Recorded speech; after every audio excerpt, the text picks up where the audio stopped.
Hi guys and welcome to Horologique, and today I wanted to talk to you about what I think is the best San Martin that has been released to date, period. I have said it, and it is of course the San Martin SN0129. And I have with me three different versions of this watch. I have the older GMT Aventurine dial version, and I have the brand new, the newer ones with the Desert Dune dial, one in brown and one in red. And they are absolute bargains, especially for the price. And in this video, I wanted to talk to you about why I believe these are the best San Martins up to date. Let's find out on the video. First of all, let me talk to you about the design roots of this watch, and these are supposedly inspired by the Grand Seiko Evolution 9. The Evolution 9 is an absolutely breathtaking watch which takes inspiration from the 44GS watch from the 1960s. The 44GS case, the Grand Seiko case, and of course the interpretation that San Martin has done here is absolutely breathtaking on the details. You see so many alternating surfaces, so many angles on the watch with alternating brushing and polishing here and there. The flowing lines that are just quite breathtaking and that respect the perfect symmetry of the golden ratio. You see that in here in these very humble San Martins compared to the Seikos. But the good thing about these San Martin watches is that they are not direct homages of that Evolution 9. Some things have been changed here. From the case, for example, you see crown guards here, which are not present on the Grand Seiko, to a way different dial in any respect if we're talking about the mineral dials or if we're talking about these more humble wave dial. Things change in here. The markers, the indices are also much more different in here. They are really beautiful on the San Martin. Of course, they cannot equal the complexity and beauty of the ones on the Seiko, but this watch does not cost $10,000 like the Seiko. And yet, the indices and hands are extremely well made for a watch at this price point. We have talked about the case, but I haven't talked about dimensions yet. Let me talk about them, and there are going to be two different ones. First of all, on the GMT version with the NH34 movement and the mineral dials, either the Aventurines or the lapis lazuli, you have dimensions of 39.4 in diameter by a quite thick 13.6 millimeters in height by 46.4 in lug to lug and 20 in lug width. The bracelet tapers from 20 to 16. As for the dimensions of the GADA, you have pretty much exactly the same dimensions, but it is a thinner watch at only 13.2 millimeters in diameter, so almost half a millimeter thinner than the GMTs. The other difference, apart from the GMT, between these families of watches will be that the GMT version has, of course, the mineral dials, and those mineral dials, especially this Aventurine dial, really sparkles. It shines like no other. You know that Aventurine has been quite popular lately, and it shows because it is not the Aventurine semi-precious stone in here. It is the counterpart made from glass and copper, yet it is extremely beautiful. It does catch the light in really great ways, and it does give the impression, the wanted impression, of a night sky full of stars. When you are close to the poles or to a very desolate place where there is no light pollution, you can see that the night sky is really a beauty, and that is what is represented here. And this might be maybe one of my favorite watches of the last months. I have not been able to take it out for a few weeks, and this has been my daily. And I must say that it is,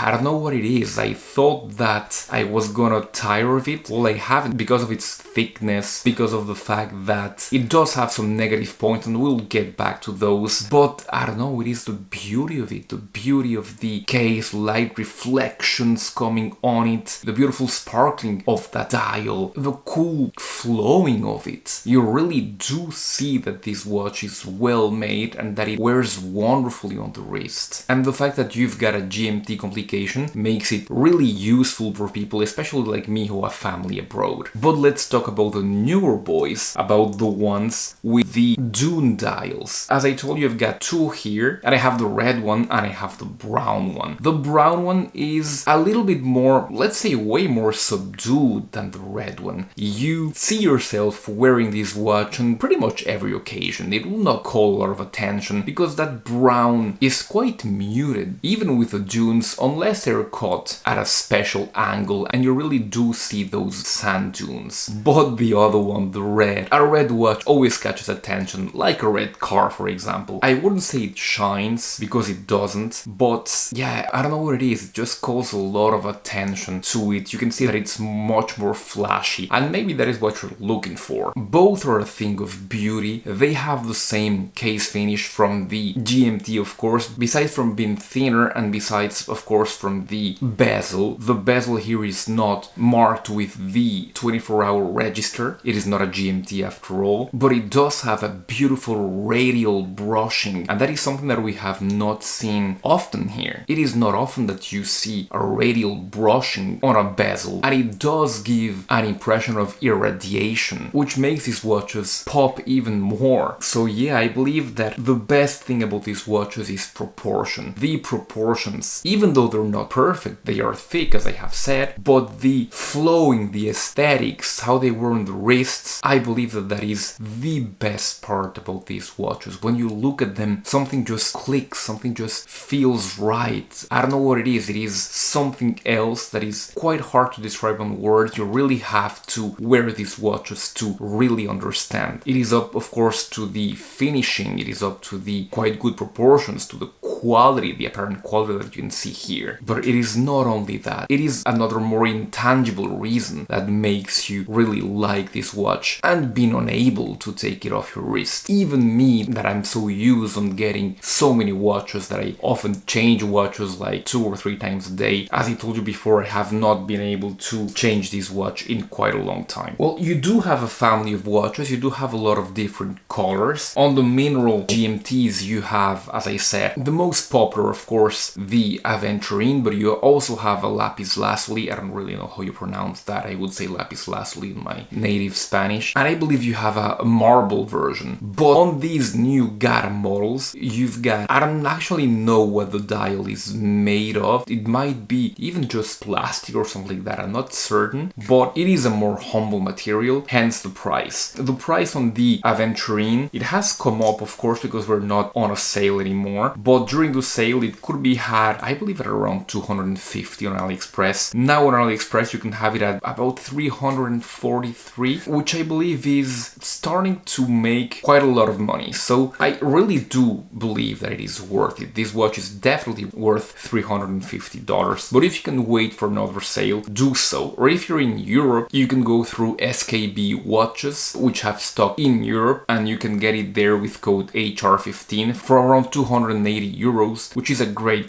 price for this watch. But where the value lies for me right now is with these new GADAs, because the new GADAs can be had on AliExpress right now for around 250 with the, of course, the NH35 in here. But if you're in Europe, through SKB watches, you can have it with code HR15 for around 210 euros, which is really nice for what you get. Alright, positives and negatives. You know that on my channel every watch goes through this process. The first positive, of course, will be those finishings on the case, on the indices, on the hands. Everything is beautiful, everything is extremely well made, so many different layers and juxtapositions of finishings and so many angles. This is really a beautiful watch. Number 2, it's the fact that it really has that intangible thing that makes you not want to take it out. It makes you want to keep this watch on. Not many watches have, but this one does. You don't know why, you just want to keep it on because it goes so well. Number 3, it's the value, especially especially on these new GADAs. They might be new, but for €210 or $250 on AliExpress, they are absolutely great value for what you're getting, for the finishing and for all the positives that we have said. The negative parts now. The first negative is of course the thickness of the watch. The GMT is 13.6, the GADA is 13.2. They could be thinner. After all, they're only 100 meter water resistance. They really could be thinner. Not that it will really bother you, but it's something that has to be taken into account as well. Second negative is, I believe it is regarding the bracelet. Not to say that it's not great quality. It is. Everything is solid, beautifully finished, like San Martin has given us before. But that is the issue here. It is already what San Martin has given us a lot lately. And for example, on the SN0116, which is, I would say, still in many respects my favorite, this is not as original. It is of course a homage of something else, a true homage, a real homage, not a copy. But this bracelet is just a bit mundane, a bit pedestrian even, when you compare it with the intricacies and complexities of the case and the dial. I believe that a bracelet that would be a little bit more interesting, like what Seiko have done, would be much better. And then the clasp is still great. You still have that on-the-fly micro adjustment that is just great without tools. But on the colorful divers, they did one which was much shorter. Here, like many other clasps, this one is quite long. I wish that they would put that shorter on-the-fly adjustment in here. Well, in any case, those negative points are just nitpicking. These watches, this family of watches, is just absolutely wonderful. And I do believe that San Martin has scored a home run in here. Is it better than the SN0116? I believe that in regards to the complexity of the case and the dial, it might be a little bit better.